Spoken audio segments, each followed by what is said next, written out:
মাগরিবের পরে কারো সঙ্গে কথা না বলে এই দোয়াটি 7 বার পরে আল্লাহ তাআলার কাছে যা চাইবেন আল্লাহ আপনাকে তাই দান করবে।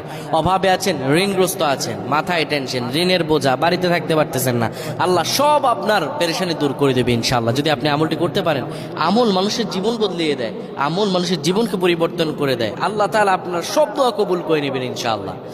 মাগরিব নামাজের পরে কিবলামুখী হয়ে থাকবেন, কারো সঙ্গে কথা বলবেন না, কারো সঙ্গে কথা না বলে কিবলামুখী হয়ে আপনি পড়বেন আল্লাহুম্মা আজিরনা মিনান নার, আল্লাহুম্মা আজিরনা মিনান নার, আল্লাহুম্মা আজিরনা মিনান নার। যদি এটি আপনি মাগরিব নামাজের পরে কারো সঙ্গে কথা না বলে পড়ে 7 বার পরে দুটি হাত তুলে আল্লাহর কাছে দোয়া করেন, আল্লাহ জাহান্নামের আগুন থেকেও বাঁচাবেন এবং আল্লাহ আপনার সব দোয়াগুলো কবুল আর মঞ্জুর করে নেবেন। আল্লাহুম্মা আমিন।